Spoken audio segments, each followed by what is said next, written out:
If someone asked you what the most powerful political force in America is, you'd probably say the Democratic or Republican parties, maybe the White House or Congress if you're feeling traditional. If you're a bit more savvy, you might mention super PACs or Wall Street lobbyists.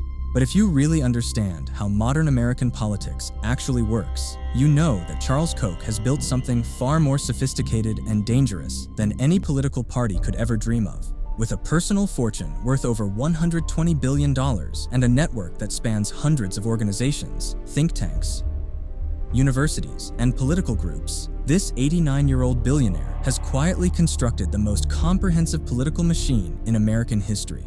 While most people argue about left versus right, Koch has been playing an entirely different game, one where he writes the rules, funds the players, and owns the field. What makes this even more chilling is that most Americans have no idea just how deep his tentacles reach into every aspect of their daily lives, from the laws that govern them to the ideas taught in their schools. But to understand how one man managed to buy this much influence over an entire democracy, we need to go back to where it all began in the dusty oil fields of Kansas. Charles Koch wasn't born into poverty, but he wasn't handed a political empire either. Born in 1935 in Wichita, Kansas, Charles was the second of 4 sons to Fred Koch, a chemical engineer who had built a modest oil refining business. Fred was a man with strong political convictions and a deep mistrust of government interference in private enterprise.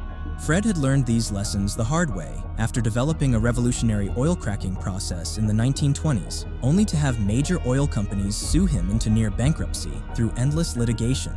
This experience shaped Fred's worldview and would later become the philosophical foundation of his son's political crusade. Fred Koch was also a founding member of the John Birch Society, an anti-communist organization that believed the US government was infiltrated by communist sympathizers. He raised his sons with these libertarian ideals, teaching them that government was the enemy of freedom and that businessmen like themselves were the true guardians of American liberty. Charles absorbed these lessons completely, but unlike his father, he wouldn't just complain about government overreach, he would systematically work to dismantle it.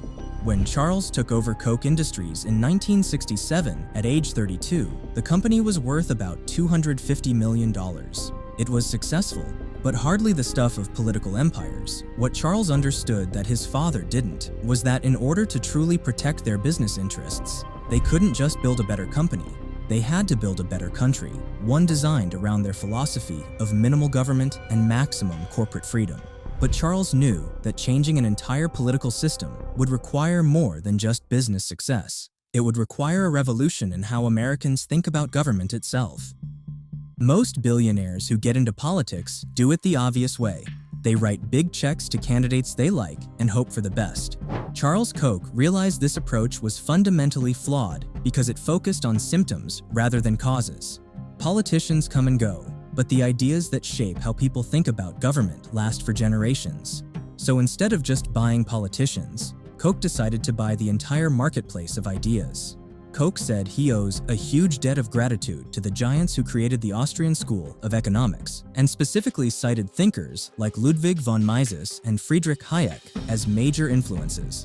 These economists argued that free markets were not just more efficient than government intervention, but morally superior. Koch didn't just read these ideas, he weaponized them. Starting in the 1970s, Koch began systematically funding universities, think tanks, and research institutions that would produce scholarships supporting his worldview. He wasn't interested in buying conclusions. He was interested in buying the process by which conclusions are reached. By funding economics departments, policy institutes, and academic research, Koch could ensure that the next generation of leaders would be educated in his philosophy without ever knowing they were being indoctrinated. The genius of this approach was its invisibility. When a Koch-funded economist at a major university published research showing that environmental regulations hurt the economy, it carried the weight of academic credibility. When a Koch-funded think tank produced a policy paper arguing for tax cuts, it looked like independent research. Koch had learned to make his political agenda look like objective truth. This intellectual infrastructure would become the foundation for something much larger and more dangerous, a coordinated assault on American democracy itself. While other wealthy donors were writing checks to individual candidates, Charles Koch was thinking decades ahead. Starting in the late 1970s, he began building what would eventually become known as the Koch network, a constellation of interconnected organizations that could influence every level of American politics, from local school board elections to Supreme Court nominations. The network operates like a Russian nesting doll of political influence. At the center are Koch Industries and Charles Koch himself. Surrounding that are his personal foundations, which fund dozens of other organizations. Those organizations fund hundreds more groups, which in turn support thousands of activists, candidates, and causes across the country. The beauty of this structure is that it's almost impossible for ordinary citizens to trace the money back to its source. In the 2012 campaign, the Koch spent an estimated $400 million, but that figure only captures the tip of the iceberg. The real power of the Koch network isn't in direct political spending. It's in its ability to shape the political conversation years before elections even happen. By funding research, training activists, and supporting candidates at the local level, Koch has created a pipeline that can turn his personal political philosophy into mainstream Republican orthodoxy. The network includes household names like the Cato Institute and Americans for Prosperity, but also hundreds of smaller organizations with innocent-sounding names like the Institute for Justice and the Foundation for Individual Rights in Education. Each organization focuses on a different aspect of Koch's agenda, from opposing environmental regulations to promoting school privatization to fighting labor unions. The conservative U.S. political network, led by billionaire Charles Koch, has raised over $70 million to spend on political races in recent cycles. But even this massive spending pales in comparison to the network's long-term strategy of reshaping American political thought itself. What makes this network particularly insidious is how it's designed to survive, even if Koch himself disappears tomorrow. Charles Koch faced a fundamental problem. His political goals were deeply unpopular with most Americans. Polls consistently show that majorities support environmental protection, oppose unlimited corporate political spending, and believe the wealthy should pay higher taxes. So how do you implement an unpopular agenda in a democracy? You change the rules of democracy itself. Koch's solution was brilliant in its cynicism. Instead of trying to convince Americans to support his agenda, he would make it impossible for Americans to effectively oppose it. The first step was Citizens United, the 2010 Supreme Court decision that allowed unlimited corporate political spending. While Koch didn't directly fund the case, his network had spent decades supporting the legal theories and the judges that made the decision possible. Citizens United was just the beginning. Koch-funded organizations have systematically worked to make voting harder through voter ID laws, registration restrictions, and polling place closures. They've supported gerrymandering efforts that allow politicians to choose their voters instead of the other way around. They've pushed for constitutional amendments that would require supermajorities to raise taxes, effectively giving wealthy minorities veto power over economic policy. But perhaps most importantly, Koch has funded a massive disinformation campaign designed to convince Americans that these anti-democratic measures are actually protecting democracy. Through a network of websites, social media campaigns, and grassroots organizing, Koch has managed to make voter suppression sound like election integrity and corporate political spending sound like free speech. The result is a political system where Koch's minority views can consistently triumph over majority opposition, not through persuasion, but through systematic manipulation of the democratic process itself. This strategy has been so successful that Koch has essentially created a shadow government that operates parallel to the official one.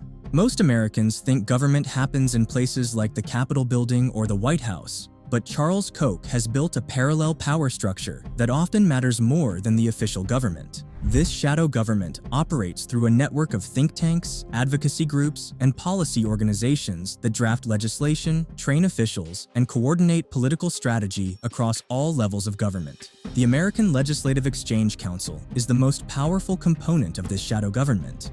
ALEC brings together corporate lobbyists and state legislators to draft model legislation that can be introduced in state houses across the country. Koch Industries is one of ALEC's largest funders, and the organization has produced hundreds of bills advancing Koch's agenda on everything from environmental deregulation to tax cuts to anti-union legislation. What makes ALEC so effective is that it doesn't just write the bills, it provides the entire infrastructure needed to pass them. ALEC trains legislators on how to introduce and defend the legislation, provides talking points for media appearances, and even helps coordinate timing so that similar bills appear in multiple states simultaneously. The result looks like a grassroots movement, but is actually a centrally coordinated campaign funded by billionaires. Koch's shadow government also includes judicial training programs that teach judges to interpret laws according to Koch's libertarian philosophy. Organizations like the Federalist Society, which receives Koch funding, have become the primary pipeline for conservative judicial appointments. When President Trump appointed Supreme Court justices, he selected them from a list provided by the Federalist Society. The feeder funds and the groups they financed raised an estimated $407 million in the last election cycle. But even this massive spending understates the network's influence because much of its power comes from activities that don't count as political spending under current law. The shadow government has become so sophisticated that it can essentially write and pass legislation without most citizens even knowing where it came from. Charles Koch understood something that most political activists miss. If you want to change how a country operates, you need to change how its future leaders learn to think. That's why Koch has spent billions of dollars over the past 4 decades systematically infiltrating American education from elementary school through graduate school. At the university level, Koch has donated hundreds of millions of dollars to economics departments and business schools, but these aren't normal charitable donations. Koch's gifts come with strings attached that give him unprecedented influence over hiring, curriculum, and research priorities. At George Mason University, for example, Koch donated $30 million with the explicit condition that he would have a say in faculty hiring and that the economics department would teach courses aligned with his libertarian philosophy. Koch's education strategy goes far beyond individual universities. He's created an entire parallel education system designed to produce libertarian activists and politicians. The Institute for Humane Studies identifies promising high school and college students and provides them with scholarships, internships, and mentoring specifically designed to turn them into advocates for Koch's agenda. Many of these students go on to work for Koch-funded organizations or run for political office themselves. At the K-12 level, Koch has been one of the biggest funders of the school choice movement, which promotes vouchers and charter schools as alternatives to traditional public education. But this isn't really about improving education for children. Koch has explicitly stated that he sees school choice as a way to reduce government spending on education and introduce market competition into what has traditionally been a public service. Koch has also funded efforts to influence textbook content and teaching standards, particularly around topics like climate change and economics. By funding organizations that develop curriculum materials and train teachers, Koch can shape what millions of American students learn about government, economics, and environmental science. The result is that Koch isn't just influencing today's political debates, he's programming the minds of tomorrow's political leaders. Of all Charles Koch's political activities, perhaps none has been more damaging to humanity than his decades-long campaign to prevent action on climate change. As the owner of one of America's largest oil companies, Koch had obvious financial incentives to oppose environmental regulations, but what he did went far beyond normal corporate lobbying into the realm of systematic deception on a global scale. As early as 1991, Charles Koch acknowledged the scientific consensus on climate change in internal company documents. Koch Industries' own scientists had confirmed that burning fossil fuels was causing dangerous climate change. But instead of adjusting his business model or supporting policies to address the problem, Koch decided to convince the American public that climate change wasn't real. Koch funded a massive disinformation campaign that mimicked the tobacco industry's earlier efforts to deny the health risks of smoking. He provided millions of dollars to think tanks and advocacy groups that would produce studies questioning climate science, even when Koch's own scientists knew those studies were false. Organizations like the Heartland Institute and the Competitive Enterprise Institute became prolific producers of climate denial content, all funded by Koch money. But Koch's climate strategy went beyond just funding fake research. He also worked to silence legitimate climate scientists through intimidation and harassment campaigns. Koch-funded groups filed frivolous lawsuits against climate researchers, demanded their private emails through Freedom of Information requests, and organized protest campaigns against universities that employed prominent climate scientists. The strategy was devastatingly effective. Despite overwhelming scientific consensus on climate change, polls show that Americans remain confused about the issue. This confusion has made it politically impossible to implement the kind of policies needed to address climate change, allowing Koch Industries and other fossil fuel companies to continue profiting while the planet burns. Koch's climate denial campaign may be the most successful corporate disinformation campaign in human history, and its consequences will be felt for generations. Charles Koch's relationship with Donald Trump reveals both the power and the limitations of his political machine. Initially, Koch was skeptical of Trump, viewing him as too unpredictable and too removed from Koch's libertarian philosophy. They pledged to spend almost $900 million on the 2016 election, but pulled back from that when Donald Trump emerged as the GOP's nominee. But once Trump won, Koch quickly adapted his strategy. Rather than fighting Trump directly, Koch worked to influence his administration from within. Many of Trump's key appointments came from Koch's network, including Vice President Mike Pence, EPA Administrator Scott Pruitt, and Supreme Court Justice Neil Gorsuch. These officials implemented Koch's agenda, even when Trump himself seemed uninterested in the details. Koch also used Trump's presidency to advance long-term goals that went beyond any single administration. The Trump tax cuts, which permanently reduced corporate tax rates while providing only temporary benefits to middle-class families, were largely based on proposals developed by Koch-funded organizations years before Trump ran for president. Perhaps most importantly, Koch used the Trump years to accelerate his court-packing strategy. The Federalist Society, which receives Koch funding, provided Trump with lists of potential judicial nominees who had been trained in Koch's libertarian philosophy.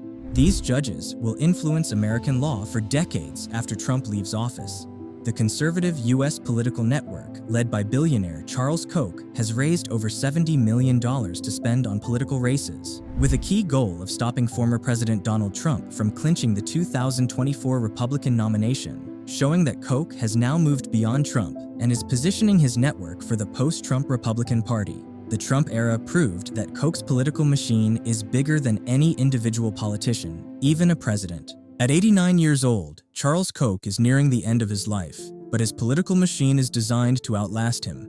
A new nonprofit led by his close associates and his son received a gift worth $4.3 billion from Koch, ensuring that his network will have massive resources for decades to come. Koch has spent years training a new generation of leaders to carry on his work. His son, Chase Koch, has taken on increasing responsibilities within Koch Industries and the broader Koch network. But more importantly, thousands of Koch-funded activists, academics, and politicians are now embedded throughout American institutions, ready to advance Koch's agenda, even without his direct involvement. The network has also evolved beyond its original focus on libertarian economics. Today, Koch-funded organizations are involved in virtually every aspect of American politics, from criminal justice reform to immigration policy to foreign affairs. The network has become so large and diverse that it can adapt to changing political circumstances while maintaining its core mission of reducing government power and increasing corporate influence.